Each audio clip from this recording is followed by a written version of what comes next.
Então, as pessoas no nosso espaço, tem uma estante que eu fiz assim, é um livro aberto, e elas perguntam sempre, aqui é um lugar de apelo turístico, quem conhece sabe que vem muitas visitações do Brasil todo, e a primeira coisa que elas chegam quando não conhecem, quando não me conhecem anteriormente, porque quando me conhecem já sabem um pouco a minha perspectiva, a minha semeadura.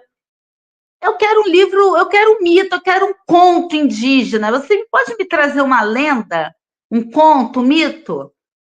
Eu falo não, porque aqui só tem vivência. Mito também é um conceito estabelecido pela colonização, né? Uma categoria daquilo que é a visão daquele povo mística. Por que é mística? Por isso que eu gosto de trabalhar com a ciência. Eu amei quando me entenderam como uma cientista, porque eu abrevio aborrecimentos. Não, eu não estou fazendo esse trabalho com as árvores porque é místico falar com as árvores, porque é ciência. Eu estou provando cientificamente que isso é possível. Então, o mito, ele te coloca no lugar da inverdade.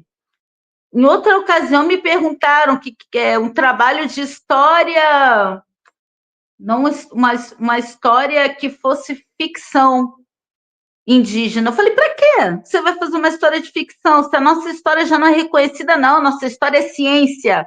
Eu falo a todo momento que a nossa história é ciência, porque isso quebra muitos dissabores para nós indígenas.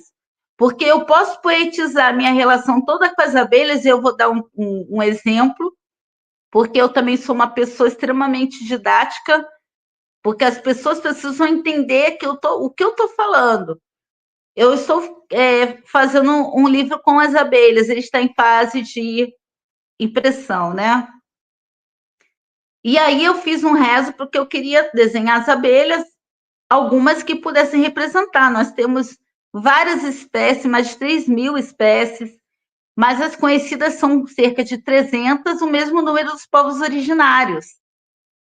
E aí, no dia anterior, eu comecei a desenhar, eu fiz meu rezo. Vocês sabem que eu também estou no processo de cura oftalmológica, se não sabe, sabiam, agora estão sabendo. Então, os meus desenhos, eles são uma coisa assim, incrível. Quando eu vejo o desenho está ali, gente, como que foi? E aí eu consegui desenhar essas. Eu conversei com as minhas abelhinhas que estão aqui, e foi numa sexta-noite. Num sábado de manhã, eu acordei e fui mostrar os desenhos para elas. E elas saíram todas da casinha. Eu gravei. Todas saíram e foram ver os desenhos. Para mim, elas foram ver os desenhos. Eu conto isso para uma pessoa que não está habituada à minha trajetória, ela vai falar, é um mito, a Aline criou isso, ela escreveu isso lá no livro, ó, que as abelhas... Não, as abelhas realmente saíram, eu não estou inventando. Eu não invento para criança. O livro para criança é aquele livro que eu tenho muito mais cuidado que o livro para adulto. Porque eu estou ali trazendo uma. Eu não vou subestimar a inteligência da criança com a minha ignorância humana adulta, com a ignorância adulta. Então, para algumas pessoas, isso foi um espetáculo encantador e místico. Para mim, foi uma realidade. Então, essas categorias, elas não ajudam. Por que tem que ser mito?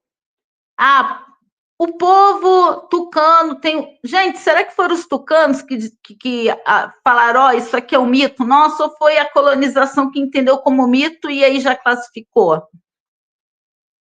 Então, como a gente trabalhar a história como ciência, e aí eu já estou trazendo que a história não precisa estar embasada só em documentos que são entendidos por esse espaço hierárquico da história como válidos, porque esses documentos são todos manipulados, a gente sabe bem quais são as intenções hoje de documentações, então você só coloca isso para um período anterior e vai ser a mesma coisa.